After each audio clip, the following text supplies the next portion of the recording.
All right, so what I'm going to go through is VDI concepts and background, current topics, licensing, and lunch. Well, you're having lunch. Concepts and background, the things I want to cover there is what's driving VDI, the required and optional hardware and software, how it works, best candidates, application virtualization, and best practices. On the drivers, this is the biggest one. This is changing a little bit, but in the past, this was the one thing that most people were looking for, is reducing operational expense. In other words, reducing the number of people it takes to manage a set number of desktops. That was really the biggest driver for a long time. The second most popular driver was the security issue, right? Because now the desktop is actually in the data center, and all the end user is carrying around effectively is a monitor. There's no local storage of confidential information. There's very low chance of data leaking out of the network because it never leaves the network. The only thing that the end user gets are what we call screen scrapes, right? They're just getting a picture, a video of what's actually happening in the data center. Those were the two most popular reasons. Where people got into trouble is when they went in and tried to do this for CapEx. Oh, we're going to save on buying all these PCs. That's usually not a very good way of justifying a VDI project. Usually that actually will backfire. In many cases, it's actually more expensive. It's more expensive than just buying those cheap desktops. Sometimes that's not true, but many times it is. Another one is the BYOD, right? We're all talking about it. It's the buzz, kind of like cloud. Cloud and BYOD is what everybody's talking about. BYOD, bring your own device. I want to be able to access my Windows desktop from my iPad, right? VDI is a great enabler for that type of thing. And then reduce capital expense. Again, I want to highlight this. Many times VDI actually goes the other way and it actually costs you more. However, there are cases where, and I think Kent, you guys are looking at this, is replacing all these high-end desktops for architects, replacing them with GPUs and keeping all that compute in the data center. So this is kind of an exception to the rule. Normally CapEx isn't a main driver for VDI, but I'm not saying that there aren't some exceptions to that. All right, the hardware and software, the endpoint, right? Thin terminal, right? These are some of the popular protocols. Now there's new ones, HD and et cetera, but these are the base of a lot of the protocols. A lot of times you can use a reprovisioned PC instead of having to buy a thin client, because thin clients aren't free.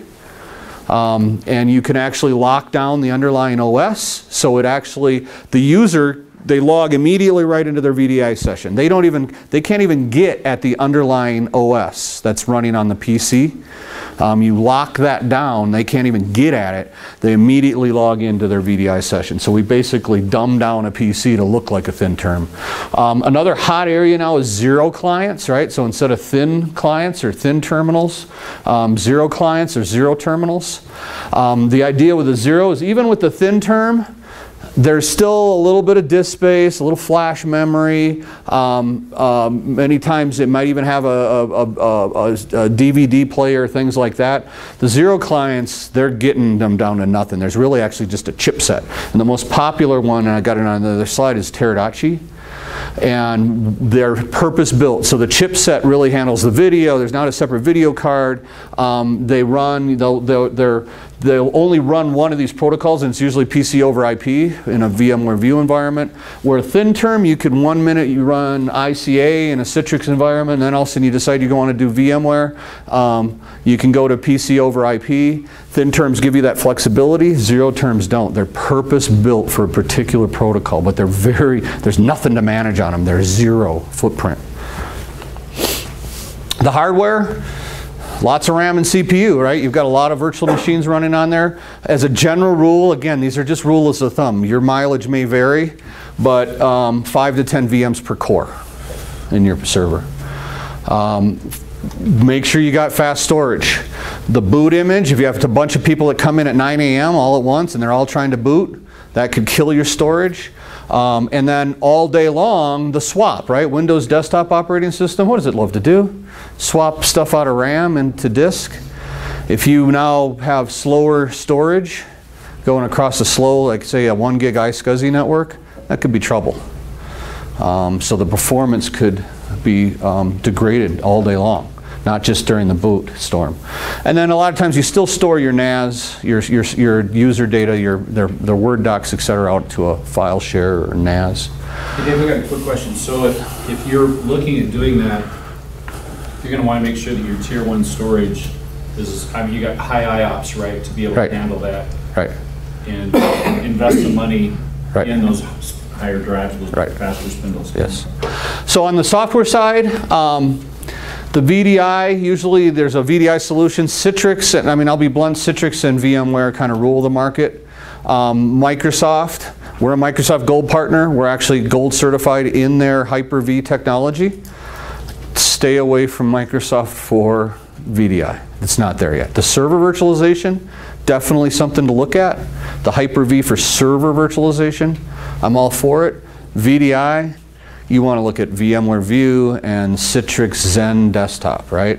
Those are the two really that rule this market. Avoid Microsoft for now. Right now, Microsoft will even tell you if it's more than a few users, they're going to start integrating Citrix into the solution. They just don't have a good story there yet on VDI. Server virtualization, Microsoft is going prime time. Part of this VDI, there'll be the hypervisor, right? The layer between the hardware and the virtual machines. A connection broker to manage where you connect to, what physical host runs your particular virtual machine. Management software to management, to provision, to deprovision, all that good stuff. And then of course a desktop operating system, right? That's what you're remote controlling. You're remote controlling usually a Windows 7 or Windows 8 desktop. How it works, the desktop OS runs on as a VM as a hypervisor, pretty basic there. The user accesses that desktop from a remote device, thin term, all the things we've been talking about. There usually is a software client installed on that remote device, okay, called an agent or a client. The connection broker that manages which physical host runs your VM. A lot of times Active Directory authentication is built into all this, all right, single sign-on.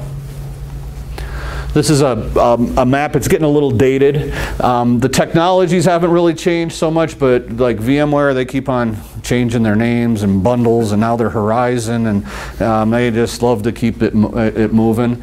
But basically, you've got your virtual desktop stored. You can run, terminal service blade CCs. You can actually run it on, physical PC. And then you're integrated with Active Directory. Your transfer server is for if you're doing local mode, and we'll talk about that a little bit, but here's all the different kinds of clients out here connecting in. All right, persistent versus non-persistent.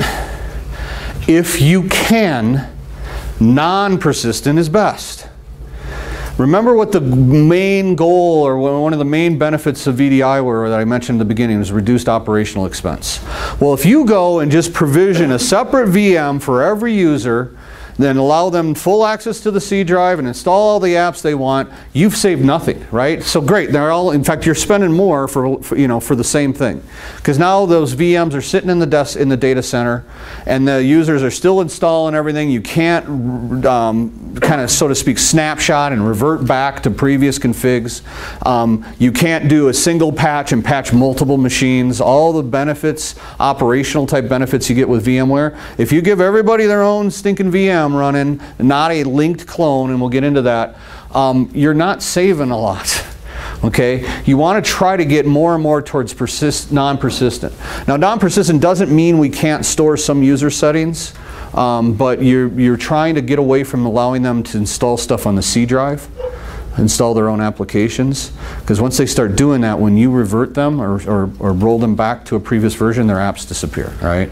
But the beauty of that is if you can get this to fly, now if someone screws up their machine, they get a virus, they do whatever, boop, roll them back to the previous good known config, and off they go. Here you go, your desktop's back. And that's where you get, where instead of a single help desk person being able to support 50 or 75 desktops, a single help desk person can support 250 desktops, right?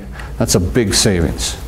But if you're giving everybody their own desktop, letting them do everything they used to do on the physical machines, you're just moving it over to the data center, that's a VDI project that is not going to be very successful. So you want to try to get as a little persistency, or at least being able to do the linked clones. So a pool, another term you'll hear, is simply a group of like clones. Usually they're based, or like virtual desktops, usually they're based off of a single golden image, and the marketing department has their special app. So we'll create an image for them, and everybody that's based off of that image is in a pool.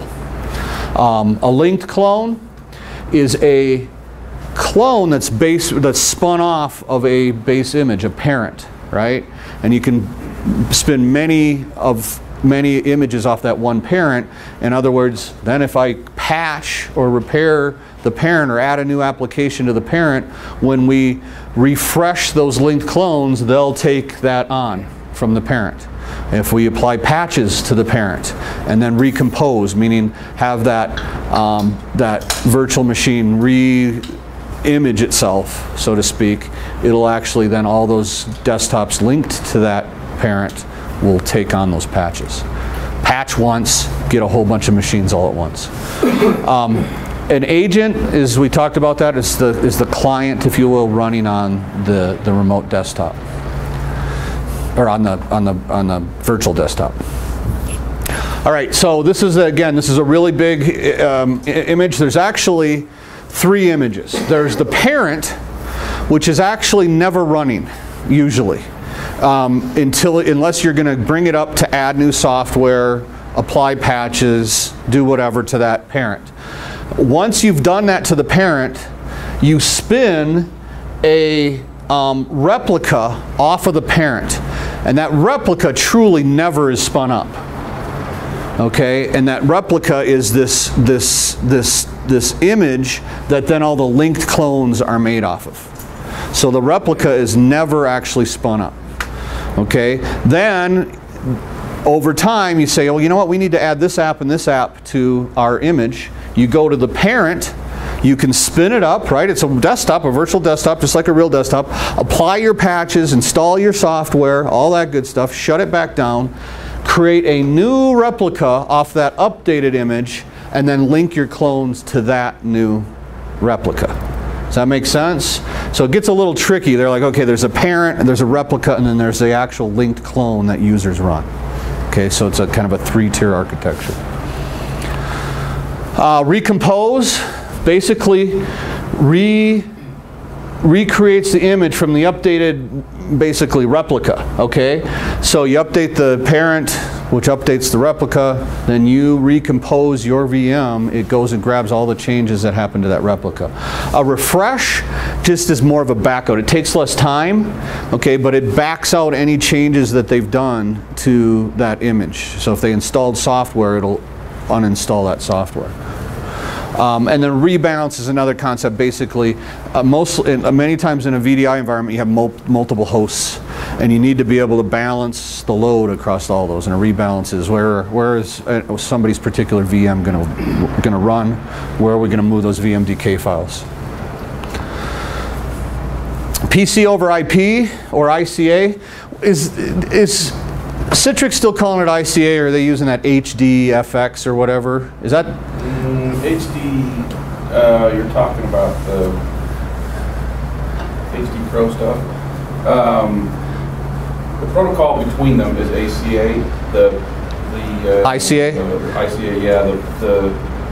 That HDX stuff is a whole host of mechanisms. Okay. So in the most part, they're still using ICA as the base protocol. Okay, that's what I thought. Okay, so PCI over IP is really VMware's preferred protocol. Back in the day, when they were really getting their butt handed to them by Citrix, they were using RDP, which is a pretty crummy remote control protocol.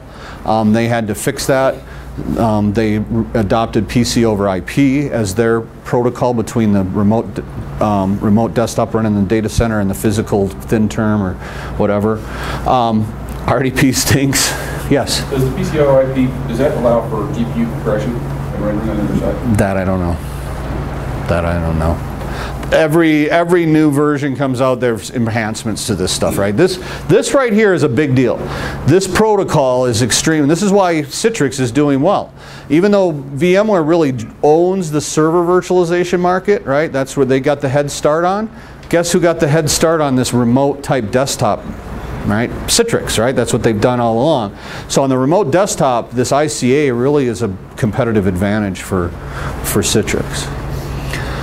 The connection server or broker is the one that chooses which physical host your VM is going to spin up on. The same device put out in a DMZ for remote users, right? People from home might connect in and spin up their desktop. They just call that a security server, but it's really the same thing, connection broker. And then the transfer server I talked about a little bit before. It transfers data between the local mode. Local mode, what that means is, think about it. I've got this view client, right? Everything's in the data center. I'm going to get on an airplane, and it doesn't have Wi-Fi built in. How am I going to work, right? An executive would be like, I can't reach the data center. I have no internet connectivity. I'm down in Moab, right, for the week. How can I access my desktop? Local mode does that. You kind of check out your desktop. It installs basically that VM on your local machine. Then you can go, get out on an airplane, do whatever, no internet access, you're working. When you get back on and you connect back and have internet access again, it'll check that desktop back in, all the changes, any data gets synchronized, blah, blah, blah, and you're back to a standard VDI environment. That's called local mode. All right, we already done that. Composer. This is the thing where the administrator's doing, right? As an administrator, you're in there, you're creating these desktops. You're creating these pools of users. You're creating these golden images and doing your clones, et cetera, off of that. So this is the software that really manages your view environment, creates that, and it's installed on vCenter. Persona management. This is back to this idea that I want to be able to have non-persistent desktops, or I at least want to have, be able to have a image, a linked clone type scenario, but I still want to have people to be able to change their desktop background, right? You know, move their apps around. I'd rather not, right? I mean, the easy one is a true floating where every day they log in, it's right back to a fresh install. But sorry, for political reasons, many times that will not fly. In a call center, great place to use that.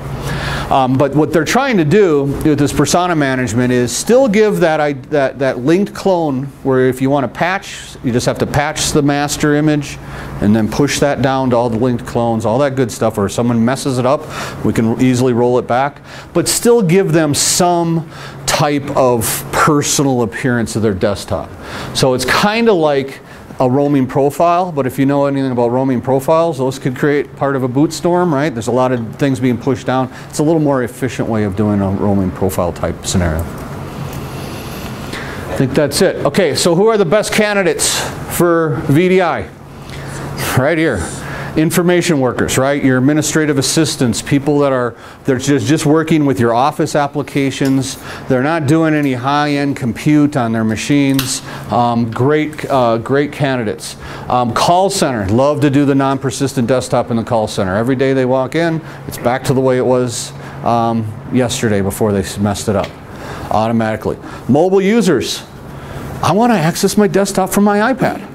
So TNS, we're in the process of implementing VDI for ourselves, and my plan is, and you'll know it's in full thing, when I'm not using this laptop anymore, when I come to your office and I show up with the iPad, and I'll be remote controlling a Windows desktop from an iPad. Is where we're probably going with that. Managers of sensitive data. Remember we talked about the problem with security, right? It all stays in the data center. Nothing comes out of the data center except for screen scrapes. So who are challenging candidates? Engineers. Right? Sometimes these engineers, these guys that wrote code and stuff, they're tweaking with their environmental variables and all this stuff. I mean, these guys can be really challenging, right? You guys know how challenging engineers can be. So these guys, you know, it might work, but you'd better be careful with these. Anybody running high-end graphics. Now the good news is they're trying to fix this, and Kent lives this world right now with as an architectural company.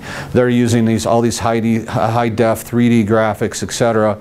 And Kent is still successfully implementing VDI, but there's some scar tissue Kent has. It's a really interesting place to watch right now because actually NVIDIA is coming out with their own hypervisor. Oh, really? For their video cards, and it will plug into the hypervisor and allow individual engineers to share that GPU. GPUs. So you may have one VGX card, and you have to have these specific cards, right? But it'll have like, you know, 400 CUDA cores on it or whatever, and then it'll share those out to multiple users as they're working on their VDI. So the GPU technology is getting really, really exciting because they're such powerful little processors. They're using them from other things than graphics now as well. Absolutely. But so again, I'm just saying they're challenging. I'm not saying don't do that, but trust me, these are going to be a little more work for you. You may also only get one shot. Right. You know, and if it's not better or as good, then they're going to say, "Give me back my workstation. I'm an expensive resource. You're wasting my time," and it will shut down the project in a big hurry. So be very careful with this type of people. And then video producers and consumers, high-end consumers. Video is tough. Think about what VDI is. Screenscapes. Well, if I'm watching a high-def video on that virtual desktop, those screen scrapes become extremely fat and fast. We got to just dump a whole bunch of data at you over that PC over IP, ICA connection. So video consumers and producers are another challenging one you got to be careful with. Again, there's ways of getting over this, like Teradacci cards are very good for video. They handle the video processing, they do the compression, etc. We have a client, CR England, they're doing video training of their drivers, and when we did the VDI project for them, when we were doing the pilot, it wasn't working with just the regular thin terms. We actually had to go to the Teradacci cards, the zero terms that have the video acceleration built into them, and the problems went away. But again, pilot it, test it first. Don't test it on the end users, because otherwise you're going to get a black eye that may never heal. Application virtualization, this is another part of this keeping it thin. What application virtualization is basically putting applications into a sandbox. So instead of installing the application on your workstation or your VM, it doesn't matter, VDI, whatever, and it updates the registry and installs all these DLLs and puts all this stuff on the workstation, what it does is it encapsulates the application and fools the application into thinking that it is running on its own Windows machine, and it has updated all the registry settings. So it puts it into a sandbox. If you can imagine, when we're talking about these floating pools or non-persistent desktops, that's a great way to deliver apps to those. Right? The application gets delivered through this mechanism. I'm not messing with the underlying image, right? So my clones all work, everything works. Another thing is like, this is a great example, is I need to run the old version of that app and the new version, right? Well, think of a regular workstation. You install the new version, it's going to overwrite the DLLs and the EXEs and everything else. With this type of stuff, I can literally run two different versions of the application simultaneously, because again, it's encapsulated. The application is not allowed to go update the registry and change the system files. This is really tied together. With VMware, you get this technology with the View bundle, with the software. Best practices, don't mix. Okay, this is basically unsupported. You already have a server virtualization environment. Why do I need to stand up more servers for my VDI? I'll just throw some Windows VMs on there. Okay, don't do it. It's not the right way. They're gonna hurt your Windows servers. It's best practices to have separate hypervisor servers, you know, like vSphere servers running The virtual desktop's completely separate. Now you may have shared storage, right? You may be sharing the same SAN, but the physical hosts are completely separate, yes. Do you recommend doing separate vCenters even, or is it? Bingo, yes they do. And one of the main reasons for that is the licensing is completely different. Oh, okay, so with vCenter, it's a great question. So with vCenter for server virtualization, right, how is it licensed? By CPU, right? And then you got memory limitations, and they don't do the VRAM entitlements anymore, but there's still, depending on your edition of VMware, there's limitations on all that. With View, you get it all. They give you a license to steal. That you want to run vCenter, you got vCenter, because with View, they license it by concurrent user, period.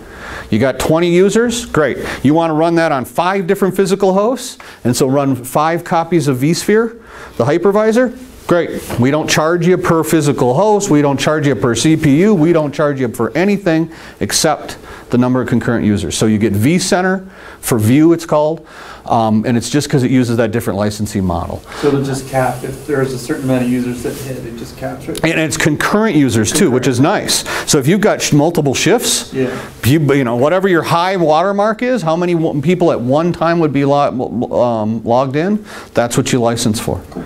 It's nice. And so, and then by the way, the hypervisor is vSphere Enterprise Plus. Oh, that's nice. Yeah, it's the whole baby, right? But you can't run server workloads on it. Okay. You can only run desktop workloads on it. Great questions. Storage, SSD, it's not required depending on your environment, but man, it can be helpful. High IOPS. It's just, you get these storms and the swap file issue, it just can kill you. And I'll guarantee you, if the user experience is slower on the VDI than it was on their physical desktop, as Doug said, they're going to be like, give me back my physical desktop. What are you IT geeks doing to us? Giving me back that desktop. So it's got to be at least as fast. And then don't skimp on the RAM. Bandwidth.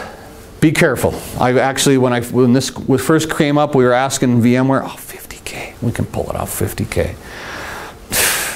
You must have a real light user, right? What my rule of thumb is, you know, someone says, hey, we got a T1. How many users are we going to be able to handle on that T1? My rule of thumb is 150K per user, so that's 10, right? 1.5 meg. So my rule of thumb is 150K. Now results may vary, right? You get some video user, they're going to be up here or even higher, right? How many screen scrapes am I trying to push down the pipe? But a good rule of thumb is 150K. So around 10 concurrent users over a T1. A lightweight information worker, 100. And then, like I said, watch out for video. Current topics. So I'm going to talk about these 5 current topics very quickly. Why some of the projects fail. We've already kind of touched on some of this. The BYOD, the graphics, we touched on a lot of this already, so this we'll burn through these real. Bad hardware design, #1 failure point. This is where we get into trouble. I've virtualized, and it makes sense, I've virtualized my heavy-duty servers, man. Look at how good my server virtualization environment is. Man, it's solid. Desktops? Pff, piece of cake, right? It's just desktops now. That's where you get into trouble. Not only are there different hardware requirements, but the concepts are totally different, right? All this linked clones and persistent and non-persistent and virtual apps and all this stuff, it's a different animal. Get some training. Work with a partner like TNS, right? We'll share our scar tissue, right? We've got it. But on the hardware side, we've touched on a lot of that already. Bad user experience. Doug stole a little of my thunder. Sorry, that's all right, buddy. I knew it was coming. Yeah, there it is, man. That'll sink a VDI project faster than anything. So BYOD, though. Oh yes, Kent. Can I throw one of that on there? The yes. last one is one of the experience I've seen is that not giving yourself enough time to pilot stuff. Yeah. In other words, you have to give yourself. People think they can throw it down in a month. That ain't going to happen. Yeah. You need to be in planning and developing and deploying. You need to be 6 months plus. Yeah. I mean, it's a big deal if you're going to have a decent rollout. And again, this is where people get a little overconfident. They're like, oh, I virtualized my servers. This is going to be cake. I need a month. I'll have it up and running in a month.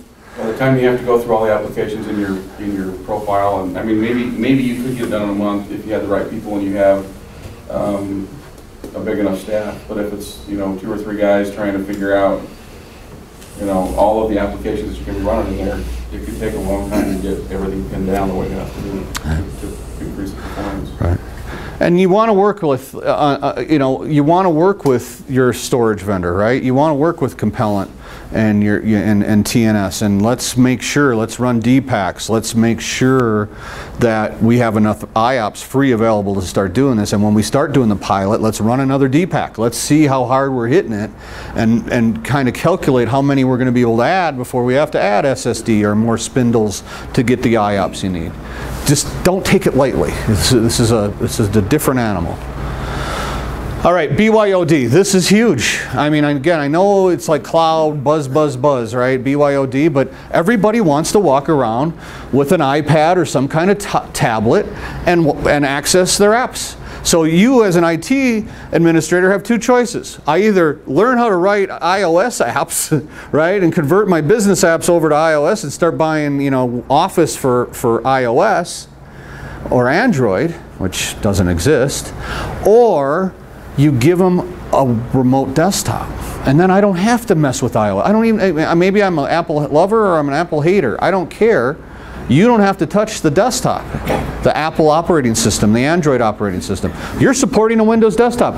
I don't care what you connect to it, because in my world, it's a monitor. That's all that thing is now. I don't care about the security issues with iOS. I don't care about the Active Directory integration problems. How am I going to get my Macs to authenticate to my Active Directory? Don't care. They connect in and authenticate to that Windows desktop, and they have to still do their full Windows authentication, right? And you don't give up any security. It's not the 4-digit code, right, that you have on an iPad, and suddenly they own your corporate apps. BYOD, big driver for this. And then another option that we found is SSL VPN is another way of supporting this, but that's a little off topic. The video and graphics, we've kind of covered most of this. They're getting a lot of these FX and high performance tweaks and GPUs. I talked a little bit about the Teradacci cards, right? 0 things. They compress and optimize the video stream for you, things like that. So this is getting better. But it is definitely, Aereo and DirectX, they're all pushing this. Everybody knows. Oh, here's the biggest indicator to me that VDI is the way that we're headed. Look at Windows 8. Hate it, love it, I don't care. What is it? It's a touch interface.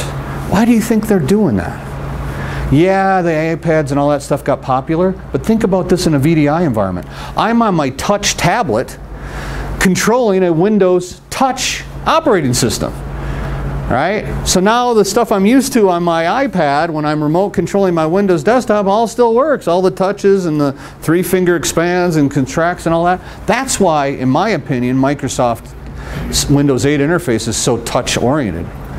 I think the Slate, is that their? Surface. Surface, thank you. The Surface, I think that's a side issue. I really think the money where Microsoft was gunning for is VDI. Right? I want to keep people using Windows, even from their Apple. Host processing, we talked about GPUs. Normally your server doesn't have a lot of graphical processing, right? We never cared about servers.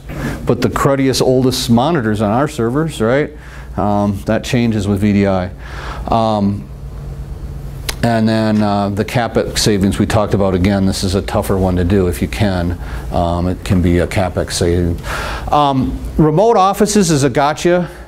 Remember I told you 10 at the most on a T1 in my humble opinion.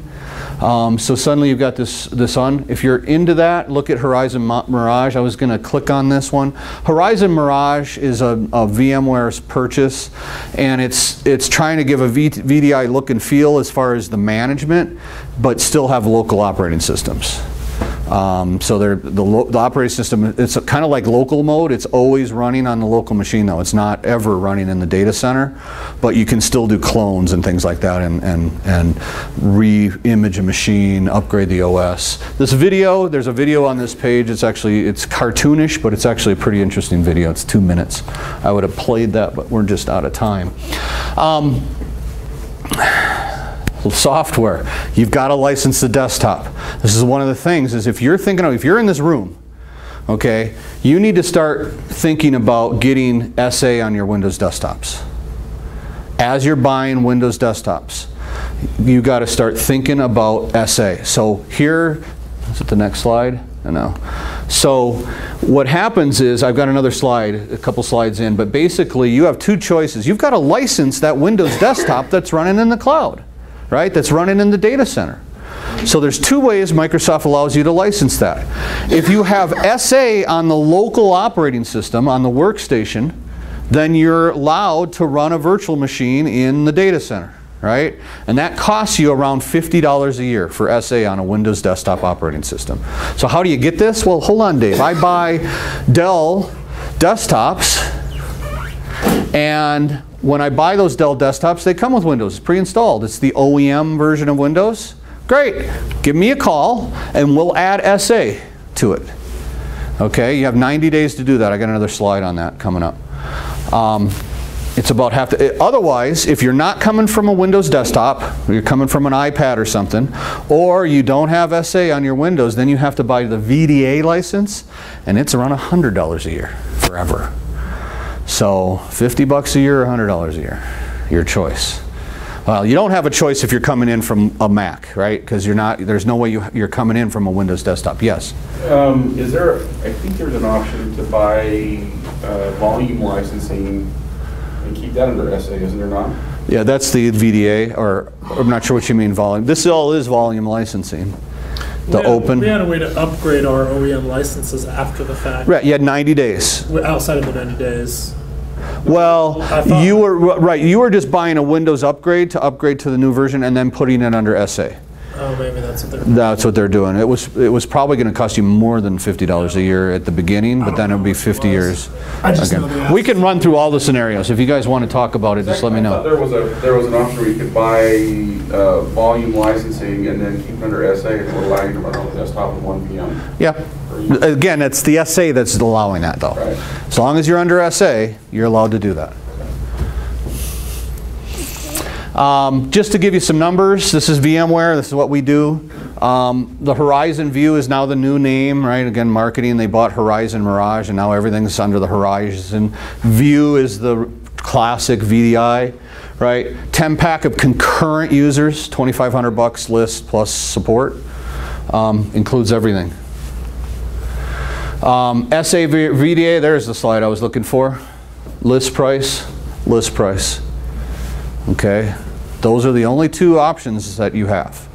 Now, again, how you get the SA is depending, right? But in the end, it's either a SA on a Windows machine or it's the VDA license. Oh, what happened there? Oh, I'm hitting the blank screen. Sorry. Okay, I'm not going to. I'll sign. If you guys want, I'll send you the slide deck. But these are just some, obviously these aren't even my slides, right? I grabbed them from Microsoft, but there's some good slides about how this licensing works. I mean, here it all is. I mean, this will show you exactly what I was saying as far as here's your two choices. I mean, this is VMware slide. This is it, VDA or SA. Those are your choices. All right, so SA, how is SA calculated? This is just a kind of a bonus slide. This is a Dave rule of thumb. How much does SA cost? Take the cost of the license, times it by 1.75, divide it by 3, and that's your yearly price for 3 years. So if the license costs $1, to multiply that by $1.7 or by 1.75, that's going to give you $1.75. Divide that by 3, which is 58 cents a year. What does that 58 cents a year comprise of? 33 cents for the license, right? Remember I said the license was $1. It's a 3-year contract. 33 plus 33 plus 33 is $1. And then SA is really, remember this is a 3-year contract, 25% a year. So 58 cents is 33 cents for the license plus 25 cents for the SA contract. After three years, you own the license, your renewal price drops down to 25 cents. Right? The 33 cents goes away. You paid for the license. And then from then on, it's 25 cents a year. Okay? And that's why you'll see now Microsoft is on a 3-year cycle on all their licensing, because they're trying to make it cheaper. If you keep it under SA and give us that regular revenue, and we know we can count on that revenue, right? That's attractive to Microsoft and everybody else. Then we're going to come out with a version every 3 years. So effectively you're paying 75 cents, 25 cents a year for the new version instead of having to buy it again. Now where that breaks down is if you start skipping whole versions, right? You go 6 years on one version. Well, then you actually pay less. But then you're running old software. However you're going to do it. You guys are probably under an EA. All that's covered. All that's, you've got EA, SA is built in. Period. You can't get an EA without SA. Oh yeah, last point on that. A lot more stuff they're throwing in with SA. SA used to only be upgrade insurance. I always wondered why didn't they just call it upgrade insurance, because that's all it used to be. SA when it first came out, and I didn't sell much SA. Now, whole different ballgame. Great example is Office. If you put SA on Office, not only do they get to run it on their machine, work machines, up to 5 work machines, but they also can run it at home for free. They have to buy a media pack for 10 bucks or something like that. So it can become an employee benefit. Hey, if you work for us, we'll give you a free copy of Office. A lot of people, that means something, right? Wow, I get Office at home for free? Use that as training too. So again, I just want to make the point that SA just isn't upgrade license, right? Another one I probably should have, oh, I did. What else do you get with SA now? VDI rights come with SA, right? So they're really sweetening the pot of what SA delivers. All right. Wow, that was fast. Sorry I went 5 minutes over, but we'll blame it on Dan. He just left, so I can blame it on Dan. The guy just wouldn't shut up. Okay. Please give us a chance to earn your money. Again, many of you are very regular clients. Appreciate you coming in and spending the afternoon with us. Questions? I've got one kind of related to the video.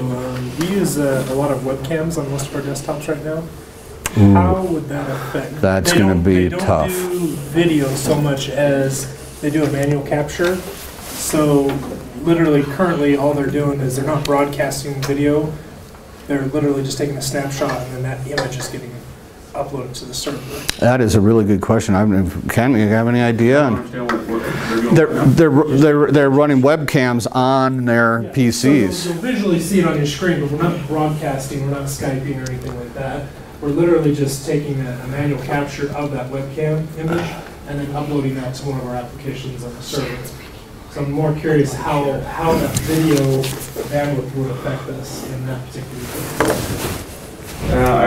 Obviously it's still going to communicate to the server. Right. You know, your thin term could have you definitely need a thin term, not a zero term, I'll guarantee you that, but the thin term would have a USB port and you might be able to plug the cam into the thin term. Right. Well, but your distance from what your response time is from. But it's not really video, it looks like. It sounds like it's just a snapshot, a photo. Right, but I mean, you have a preview screen, so that's why I'm curious. Like, it is transmitting videos to the machine. But not only this is going to be test, dude. I mean, this is one of those gotchas that you got to test. Yeah. It's more than just that, though, because it's going to be raw video through the USB that has to be redirected to the server. And then back to the... We have the same problem with remote scanning. When you try to scan through like an ICA connection, it scans the full thing and sends it uncompressed across the network. So we had to find a third-party solution to fix that. And you might run into the same problem with the webcam. Yeah. I know that. Yeah. I know this is VMware, but Citrix has a way to do it with the video of that. They're actually supporting video conferencing for some of the VDI stuff. But it all depends on how far away you are from endpoints, right? So if you have 150 millisecond, you're out remoting somewhere versus a gigabit to your desktop and you're getting 2 or 3 milliseconds. I mean, it's all in building. So. Yeah, then it's probably doable. To be honest, it's probably doable. Yeah. But you may need to have a specific thin term. You may need some add-on software to do that. I wish I could give you a canned answer, but Just to give them a USB connected smartphone picture taker, and they can snap it on that. Well, and previously we were using actual cameras, but you know they've gone away from the Wi-Fi connects. But now they're starting to bring them is back. this all, or is this just a subset of your organization? Probably a third. Oh, it's a big chunk then. The Yeah. iFi SD cards that do the wireless. Yeah, or then your camera doesn't even have to support it. They kind of sucked. Have you tried those? We've been everywhere with those, but Great question. I wish I had an answer. If you guys want to get VMware involved, let me know, and we'll get them involved. Okay. And well, first we'll we gotta see if we're gonna go this jump on it. right. Go this way. Any other questions?